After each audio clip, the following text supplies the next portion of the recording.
Welcome to home cooking. अगर आपको मेरी रेसिपीज पसंद आ रही हैं तो चैनल को सब्सक्राइब कीजिए और साथ ही बेल आइकन को क्लिक कीजिए ताकि आपको चैनल की अपडेट्स मिलती रहें। अस्सलामुअलैकुम। आज मैं आपके साथ मेमनी डिश ढोकड़ी की रेसिपी शेयर कर रही हूँ। ये ढोकड़े से डिफरेंट होती है और बेसन से बनती है। इसके डिफरेंट नाम हैं, कुछ इसे अल्टे पल्टे भी कहते हैं, बेसन की कतलियाँ भी कहा जाता है। इसके लिए हमें जिन चीज़ों की ज़रूरत है उनमें शामिल हैं बेसन 1.5 कप, दही 1 पाव, लाल मिर्च पाउडर आधा चाय का चम्मच, हरी मिर्च पिसी हुई या बारीक चॉप 1 चाय का चम्मच, हल्दी पाउडर आधा चाय का चम्मच, हरा धनिया 2 खाने के चम्मच, पिसा या कुटा जीरा आधा चाय का चम्मच, नमक आधी चाय का चम्मच, लहसुन का पाउडर या पेस्ट 1/4 चाय का चम्मच, अदरक का पाउडर या पेस्ट 1/4 चाय का चम्मच, तेल 1 खाने का चम्मच, सिरका 1 खाने का चम्मच, ये ऑप्शनल है। सबसे पहले किसी थाली या फिर प्लेट को थोड़ा सा ऑयल लगाकर अच्छी तरह से ग्रीस कर लें। इसके बाद एक बाउल में दही लेकर थोड़ा सा फेंट लें। फिर इसमें बाकी के अज्जा शामिल करें, जिसमें शामिल है हल्दी, लाल मिर्च पाउडर, जीरा पाउडर, हरी मिर्चें, लहसुन पाउडर, अदरक पाउडर, हरा धनिया, नमक। इन तमाम चीज़ों को अच्छी तरह से मिक्स कर लें।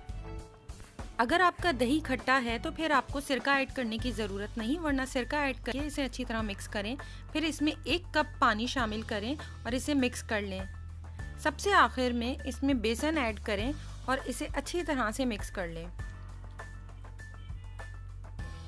ये एक गाढ़ा सा मिक्सचर तैयार हो जाएगा।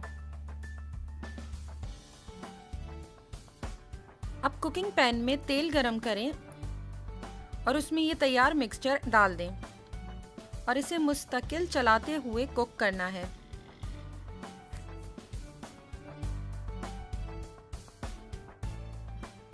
आहिस्ता कुक होते हुए ये सिमटना शुरू हो जाएगा और एक डो की फॉर्म में आ जाएगा।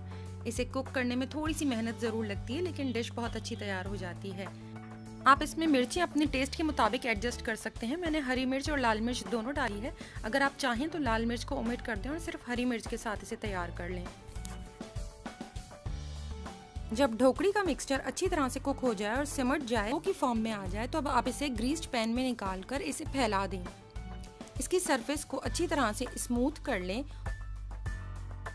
फिर छुरी की मदद से अपने पसंदीदा शेप में इसे कट कर लें, चाहे स्क्वायर या फिर डायमंड शेप में। इसके बाद इसे ठंडा होने के लिए छोड़ दें। इसे आप चाहें तो ऐसे भी सर्व कर सकते हैं, ये बहुत मज़े के होते हैं। थोड़ा सा हरा धनिया गार्निश करें और इसे ऐसे ही सर्व कर दें। अब हम इसकी ग्रेवी तैयार करेंगे। इसे कढ़ी में डालकर भी पकाया जाता है और सालन में भी। आज मैं आपको सालन का तरीका बता रही हूँ। इसके लिए हमें ज़रूरत है तेल आधा कप, 1 दरमियानी प्याज, 1 दरमियाना टमाटर, 10 से 12 सूखे या फिर ताज़े कड़ी पत्ते, जीरा आधी चाय का चम्मच, हल्दी पाउडर आधी चाय का चम्मच, लाल मिर्च पाउडर 1 चाय का चम्मच, धनिया पाउडर 2 चाय के चम्मच, दही आधा कप, हरा धनिया गार्निशिंग के लिए। एक पैन में तेल गरम करें और इसमें जीरा शामिल कर दें।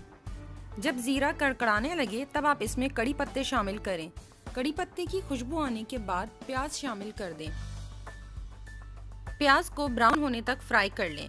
इसके बाद इसमें 2 खाने के चम्मच के बराबर पानी शामिल करें ताकि प्याज की कुकिंग रुक जाए। फिर इसमें टमाटर, धनिया पाउडर, लाल मिर्च पाउडर, हल्दी और नमक शामिल करें और इसे अच्छी तरह से मिक्स कर लें। फिर आप इसे कवर कर कुछ देर के लिए छोड़ दें। जब तेल अलहदा हो जाए तब आप इसे अच्छी तरह से 2 से 3 मिनट तक भून लें। स्पून की मदद से टमाटर को मैश करते रहें। 2 से 3 मिनट के बाद इसमें फेंटी हुई दही शामिल कर दें। दही शामिल करने के बाद मुस्तकिल चमचा चलाते हुए पकाएं कि उसमें बबल्स बन जाएं। इसके बाद आप इसमें 1 से 1.5 कप तक पानी शामिल करें और इसे बॉयल आने तक कुक करें। जब इसमें बॉयल आ जाए तब आप इसमें ढोकड़ी या बेसन की कतलियां शामिल कर दें और इसे कुछ देर के लिए पका लें। ग्रेवी की थिकनेस अपने टेस्ट के मुताबिक एडजस्ट करें। गर्मा गर्म डिश आउट करने के बाद इसे हरे धनिए से गार्निश करें। इसका बेस्ट कॉम्बिनेशन बॉइल्ड राइस और सैलेड है, लेकिन आप इसे चपाती के साथ भी सर्व कर सकते हैं। अगर आपको ये रेसिपी पसंद आए तो प्लीज़ लाइक, शेयर और मेरे चैनल को सब्सक्राइब करना ना भूलें। Thank you.